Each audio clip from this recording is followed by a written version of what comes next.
Hello friends, कैसे हैं? उम्मीद करते हैं कि आप लोग स्वस्थ होंगे। तो आइए हम लोग केमिस्ट्री के इस सीरीज को शुरू करते हैं।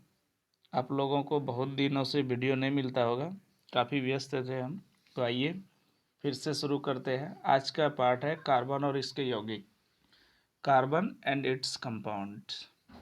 चलिए सबसे पहले हम लोग जो है ऑब्जेक्टिव क्वेश्चन को देखते हैं। ऑब्जेक्टिव क्वेश्चन में क्या है, पहले ऑब्जेक्टिव देखते हैं, बहुविकल्पी प्रश्न, उसके बाद लघु उत्तरी प्रश्न देखेंगे, उसके बाद दीर्घ उत्तरी प्रश्न को देखेंगे।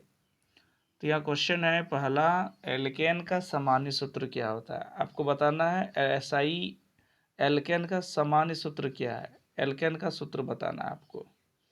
एल्केन का सूत्र क्या होता है? तो आपको पता होगा कि जो एल्केन है उसका जो सूत्र होता है एल्केन का CnH2n+2, ये है।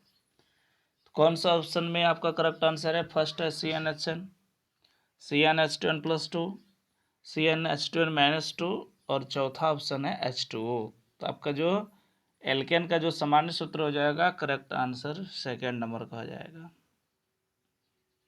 नेक्स्ट क्वेश्चन है, एल्कीन का सामान्य सूत्र क्या होता है? अब देखिए उसी में वह एल्केन था और एल्कीन में क्या होता है, एल्कीन का जो फार्मूला होता है, एल्कीन का जो सामान्य सूत्र होता है वो होता है CnH2n। ये एल्कीन का होता है।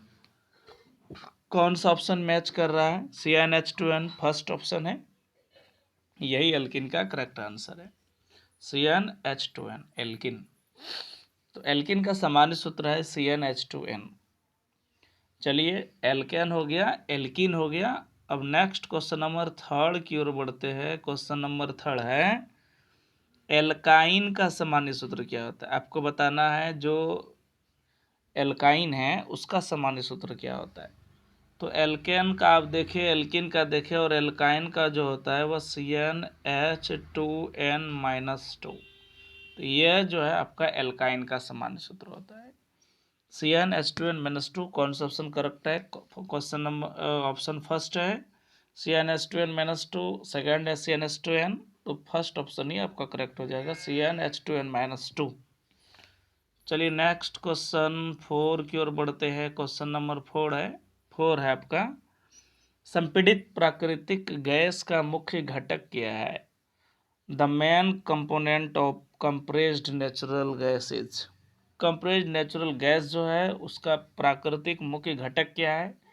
मीथेन है, प्रोपेन है, ब्यूटेन है, या इनमें से कोई नहीं? आपको पता होगा कि इसका जो मुख्य घटक है वह मीथेन है। तो करेक्ट आंसर मीथेन हो जाएगा। नेक्स्ट क्वेश्चन फाइव की ओर आते हैं। क्वेश्चन नंबर फाइव है, बेंजीन का अणुसूत्र क्या होता है? आपको बताना है कि जो बेंजीन है ना उसका अणुसूत्र क्या होता है। बेंजीन का जो फार्मूला होता है वो होता है C6H6। यह बेंजीन का अणुसूत्र है। तो कौन सा ऑप्शन सही है? First, second, third? तो इसका जो करेक्ट आंसर है वो फर्स्ट ही सही है। C6H6 यह बेंजीन का अणुसूत्र है, यानी फार्मूला है। चलिए क्वेश्चन नंबर सिक्स की ओर बढ़ते हैं। क्वेश्चन नंबर सिक्स क्या है आपका? क्वेश्चन नंबर सिक्स है, पूछा गया है क्वेश्चन नंबर सिक्स में कि बताइए इसमें से समजाति श्रेणी के दो क्रमांगत दो सदस्यों के बीच भार में कितना अंतर होता है? आप जब पढ़े होंगे ना, होमोलोगस सीरीज जो होता है उसमें कितना का अंतर होता है? CH2 का अंतर होता है। जैसे कि मान लीजिए CH3OH, यह एल्कोहलिक सब फंक्शनल ग्रुप है। उसी तरह से C2H5OH, देखिए ये दोनों जो कार्बनिक कंपाउंड है इनमें से जो है दोनों का फंक्शनल ग्रुप एल्कोहल है और दोनों के बीच CH2 का अंतर होता है। तो उसको हम लोग जो है समजातीय श्रेणी बोलेंगे, यानी ऐसे कार्बन यौगिक जिनमें एक ही फंक्शनल ग्रुप हो तथा उनके बीच कितना का अंतर हो? CH2 का अंतर हो। तो यहाँ से क्वेश्चन नंबर जो सिक्स है उसका जो करेक्ट आंसर होगा बस ए हो जाएगा। चलिए नेक्स्ट क्वेश्चन 7 नंबर की ओर आते हैं। क्वेश्चन नंबर 7 है, निम्नलिखित में कौन एल्डिहाइड है? एल्डिहाइड फंक्शनल ग्रुप कौन सा है आपको बताना है। एल्डिहाइड को पहचान करने के लिए हम लोग क्या करेंगे, तो एल्डिहाइड का जो पहचान है वह होता है CHO। जहाँ भी आपके पास CHO ग्रुप है वह एल्डिहाइड है। अब यहाँ देखते हैं CH3COOH, यह कार्बोक्सिलिक अम्ल फंक्शनल ग्रुप है। यह OH है, एल्कोहलिक फंक्शनल ग्रुप है। यहाँ COOH है, यहाँ भी कार्बोक्सिलिक फंक्शनल ग्रुप है। लेकिन CHO यहाँ पे एल्डिहाइड फंक्शनल ग्रुप है। इसलिए क्वेश्चन नंबर 7 का जो करेक्ट आंसर होगा वह आपका 3 नंबर होगा, HCHO3। यहाँ एल्डिहाइड ग्रुप CHO है। क्वेश्चन नंबर नेक्स्ट 7 की ओर आते हैं। निम्न में कौन कीटोन है? आपको बताना है कि कौन सा फंक्शनल ग्रुप कीटोन है। किसका फंक्शनल ग्रुप कीटोन है ये आपको बताना है कि कीटोनी फंक्शनल ग्रुप कौन सा है। तो कीटोन जो है आप देखेंगे कि देखिए कीटोन जो होता है उसका CO होता है। तो जहाँ भी आप देखेंगे इसमें देखिए CH3OH एल्कोहलिक फंक्शनल ग्रुप है, CH3C2H यहाँ भी नहीं है, C2H5COOH यहाँ कार्बोक्सिलिक है, और फिर यहाँ जो है आपका देखिए CH3CO, ये यानी क्वेश्चन नंबर 2 जो है ये आपका करेक्ट आंसर है। CH3CO C2H5 है, यहाँ CO कीटोनिक फंक्शनल ग्रुप बैठा है, तो इसलिए क्वेश्चन नंबर 8 का 2 होगा करेक्ट आंसर। चलिए नेक्स्ट क्वेश्चन 9 नंबर की ओर बढ़ते हैं। क्वेश्चन नंबर 9 है, CHO प्रक्रियात्मक समूह किसे कहते हैं? आपसे पूछा गया है कि CHO प्रक्रियात्मक समूह को क्या कहते हैं। CHO क्या होता है अभी बताए, एल्डिहाइड है, अल्कोहल है, कीटोन है या कार्बोक्सिलिक अम्ल है। तो आपको पता होगा जब भी CHO फंक्शनल ग्रुप आता है तो वो आपका एल्डिहाइड होता है। तो 9 नंबर का जो करेक्ट आंसर होगा वो A हो जाएगा, एल्डिहाइड। चलिए नेक्स्ट क्वेश्चन, क्वेश्चन नंबर 10 की ओर बढ़ते हैं। क्वेश्चन नंबर 10 है, -COOH प्रक्रियात्मक समूह को क्या कहते हैं? अब बताइए फंक्शनल ग्रुप COOH का क्या है। जब भी COOH हो तो उसको कार्बोक्सिलिक एसिड के नाम से हम लोग जानते हैं, तो इसलिए इसका जो करेक्ट आंसर होगा वह कार्बोक्सिलिक एसिड होगा, COOH। चलिए क्वेश्चन नंबर 11 की ओर बढ़ते हैं। देखते हैं क्वेश्चन नंबर 11 क्या है। क्वेश्चन नंबर 11 है आपका, OH प्रक्रियात्मक समूह किसका है? अभी आपको बताया जब भी OH फंक्शनल ग्रुप आता है उसको क्या बोलते हैं, एल्कोहल बोलते हैं। तो यहाँ जो OH है इसका करेक्ट आंसर C नंबर हो जाएगा, 3 नंबर होगा एल्कोहल। जब भी OH आए उस फंक्शनल ग्रुप का नाम एल्कोहल है। नेक्स्ट क्वेश्चन 12 की ओर आते हैं। क्वेश्चन नंबर 12 है, CO प्रक्रियात्मक समूह है। आपको बताना है कि जो फंक्शनल ग्रुप CO है उसका क्या नाम है। तो अभी आपको जैसा कि पहले बताया गया इसका नाम कीटोन है, तो यह कीटोनी फंक्शनल ग्रुप है, इसलिए 12 का करेक्ट आंसर फर्स्ट ही हो जाएगा, कीटोन। नेक्स्ट क्वेश्चन नंबर 13 की ओर आते हैं। देखिए अब ये जो है लघु उत्तरी प्रश्न आ गया। अब चलिए लघु उत्तरी प्रश्न को देख लेते हैं। तो इसमें से क्या कह रहा है लघु उत्तरी प्रश्न में, कैटिनेशन श्रृंखलन किसे कहते हैं? किन्हीं दो तत्वों का उदाहरण दे जो श्रृंखला द्वारा यौगिकों का निर्माण करते। श्रृंखलन किसको बोलेंगे? तो कह रहे कि जो कैटिनेशन है आपका, कार्बन परमाणुओं में कार्बन के ही अन्य परमाणुओं के साथ आबंध बनाने की अद्वितीय क्षमता को होती है, जिसे बड़ी संख्या में अणु बनते हैं, और इसी गुण को हम लोग कैटिनेशन कहते हैं, श्रृंखलन कहते हैं। जैसे देखिए ये कार्बन है, कार्बन में जब इसके कार्बन परमाणु जुटते जाएंगे तो यह अत्यधिक मात्रा में, एक विशाल मात्रा में कार्बनिक यौगिक का निर्माण करता है, और इसी गुण को हम लोग, इस करैक्टर को श्रृंखलन बोलेंगे। यानी आबंध, कार्बन के ही अन्य परमाणुओं के साथ आबंध बनाने की जो कैपेसिटी है, जो क्षमता है, जिसके कारण बड़ी मात्रा में अणु बनते हैं, इसको हम लोग श्रृंखलन कहते हैं। और कौन है?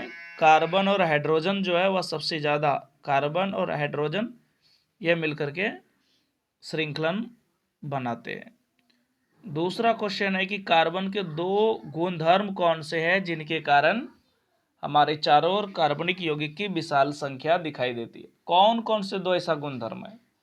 तो आपको बताना होगा कि जो कार्बन है उसके अंदर कैटिनेशन का गुण है, श्रृंखलन का गुण है। अभी बताए कि कार्बन परमाणु आपस में आबंध बनाते हैं, उसी को हम लोग श्रृंखलन बोलेंगे। तो श्रृंखलन के द्वारा, कैटिनेशन के द्वारा, जैसे जैसे हम लोग नंबर ऑफ कार्बन को बढ़ाते जाएंगे, उनके अणुओं की संख्या जो है बढ़ती जाएगी, विशाल कंपाउंड बनते जाएगा, कार्बनिक कंपाउंड।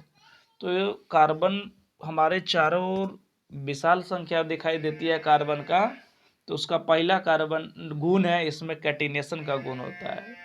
दूसरा है कार्बन की संयोजकता 4 होती है, चतुर संयोजकता। 4 संयोजकता होने के कारण कार्बनिक यौगिक जो है अत्यधिक मात्रा में पाए जाते हैं कार्बन के।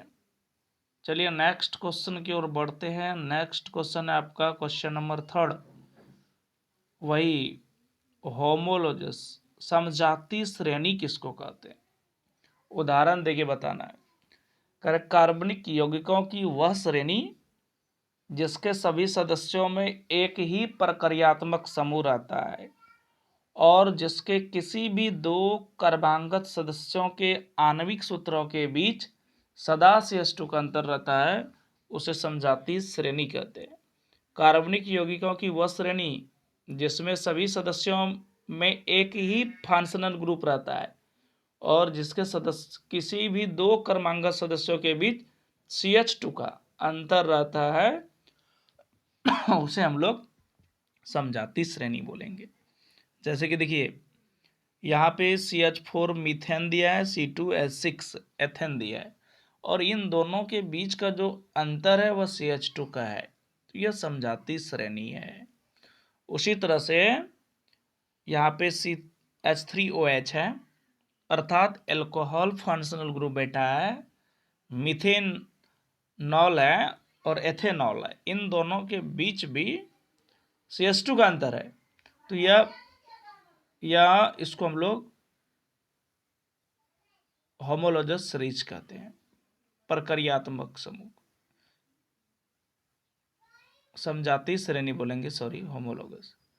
प्रक्रियात्मक समूह किसे कहते हैं? निम्नलिखित यौगिकों में विद्यमान प्रक्रियात्मक समूह का नाम बताइए। फंक्शनल ग्रुप किसको बोलेंगे?